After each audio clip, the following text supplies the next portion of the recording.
Como vocês podem observar, esta placa tem diversas bobinas dessas daqui, tá vendo? Alguns CIs que funcionam como osciladores de PWM.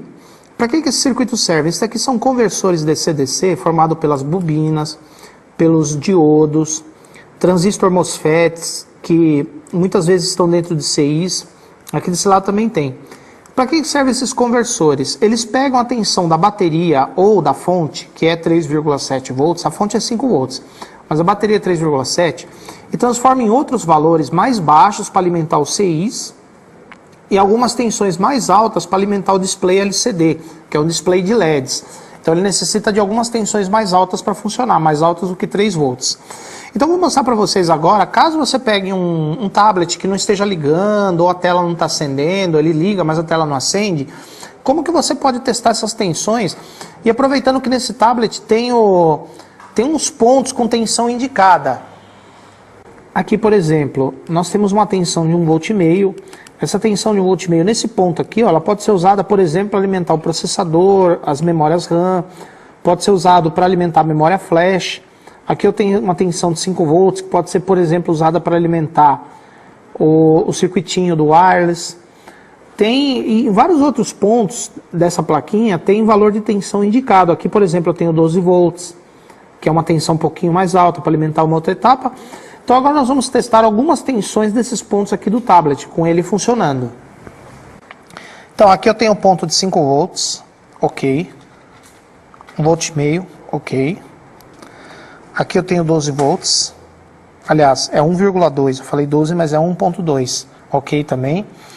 Aqui nós temos um ponto de 1,8, 1,8 volts, beleza.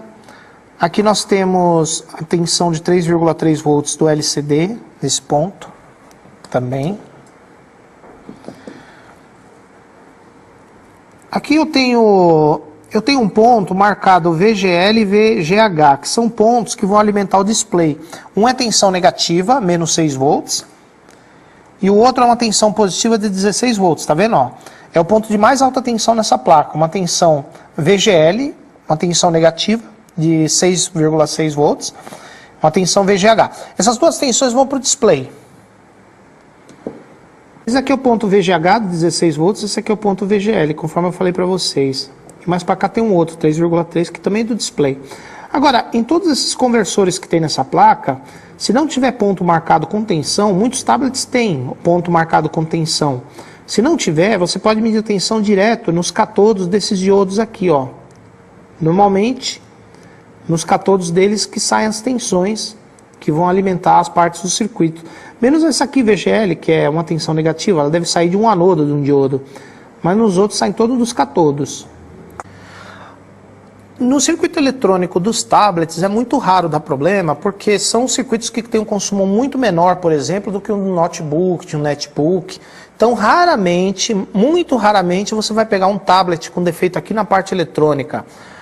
Pode ser que você pegue uma vez ou outra com um diodo ruim, ou com um transistor MOSFET ruim, mas é raridade acontecer isso. O mais provável que dá problema aqui no circuito eletrônico, quando dá, é alguma coisa relacionada com conector, né? Porque conector é uma coisa que as pessoas ficam conectando e desconectando fonte, outros dispositivos, com botão, chavinha, liga e desliga, ela pode quebrar, ou a chave, o botão de volume também pode quebrar, ou algum flat desse aqui pode dar problema.